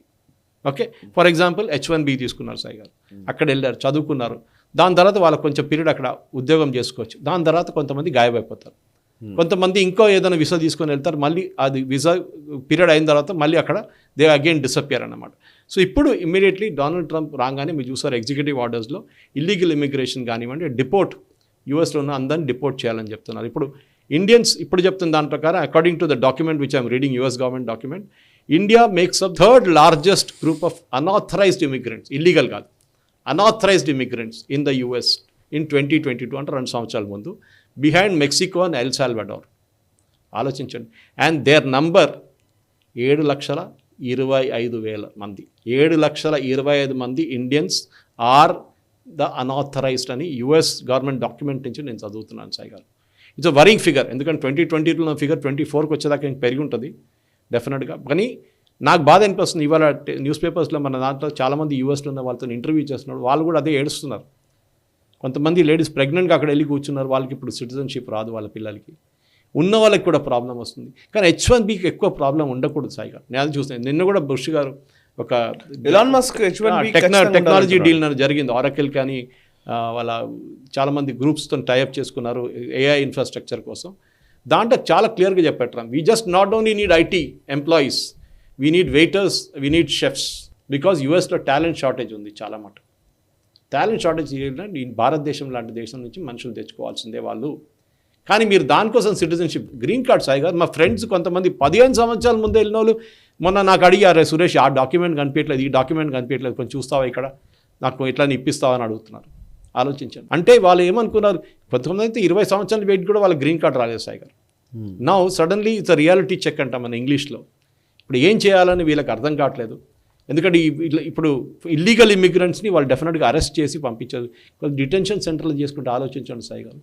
సరే, జయశంకర్ గారు I believe is agreed, we will take back 18,000 like any mature government చేయాల్సింది. అది మా ఇల్లీగల్ మా సిటిజన్స్ ఉన్నారు మీ దగ్గర అంటే మేము తీసుకుంటాం. అది ఒక్కొక్కరిని ప్లేన్లో తీసుకోవాలంటే ఆలోచించండి సాయి గారు. 300 మంది 250 మందిని ప్లేన్లో ఎన్ని ఎయిర్క్రాఫ్ట్ తీసుకురావాల్సి వచ్చింది ఆలోచించండి. ఇది యుక్రెయిన్ నుంచి చేసిన ఎవాక్యుయేషన్ లేకుంటే ఇరాక్ నుంచి చేసిన ఎవాక్యుయేషన్ కాదు ఇది. This is evacuation of people who have gone there willingly. అది ఒక పెద్ద ప్రాబ్లం అన్నమాట. అక్కడ క్రైసిస్ ఏంటంటే ఇప్పుడు వీళ్ళని తీసుకురావాలంటే సాయి గారు డెఫినెట్లీ గవర్నమెంట్ ఆఫ్ ఇండియా చాలా డబ్బులు ఖర్చు చేయాల్సి వస్తుంది. ఖర్చు ఒకటే కాదు, వీళ్ళ ఫ్యూచర్ ఏంటి సాయి గారు. ఒకసారి యూఎస్ నుంచి వాళ్ళు రిజెక్ట్ చేసి బయటకు పంపిస్తే మీకు మళ్ళీ వీసా దొరకడం చాలా కష్టం, మన అందరికీ తెలిసింది. So it is a reality check. అక్కడున్న తెలుగు అసోసియేషన్స్ కానివ్వండి, ఇండియన్ అసోసియేషన్స్ కానివ్వండి, వీళ్ళందరూ అక్కడున్న యూఎస్ గవర్నమెంట్ నుంచి సహకరించి మన ఇమేజ్ మెయింటైన్ చేసుకోవాలి. సయ్యద్ అక్బరుద్దీన్ ఆ రోజు చాలా మంచిగా ఆర్టికల్ రాశారు దీని గురించి. మన former Indian ambassador to the UN permanent representative అంటాం మనం, ప్రొఫెసర్ బషరుద్దీన్ కొడుకు. ఆయన మాట్లాడుతూ ఆయన చెప్పారు, డోంట్ స్పాయిల్ ద ఇమేజ్. మనకు చాలా మంచి ఇమేజ్ ఉంది యూఎస్లో, that we're a tech nation, technology nation. మన మంచి ఇమేజ్, మన డయాస్పోరా చాలా టాప్ పొజిషన్స్ ఉన్నది, గూగుల్ కానివ్వండి మిగతా ఆర్గనైజేషన్. Please maintain that. నిజంగానే 10 మంది వెళ్ళి పేరు ఖరాబ్ చేస్తే మొత్తం ఇండియన్ కమ్యూనిటీ మీద పడుతుంది. అవును, నాతో చాలా మంది ఎన్ఆర్ఎల్ మాట్లాడుతూ ఉంటారు, వాళ్ళందరూ చెప్పే మాట ఇదే సార్. ఎందుకంటే మనం చాలా పద్ధతిగా ఉన్న వాళ్ళం చాలా మంది ఉన్నాం, కానీ కొంతమంది వాళ్ళ మొత్తం ఈ డయాస్పోరాకే బాస్కెట్ అంటారు కదా, అది ఇది కేసు అనమాట.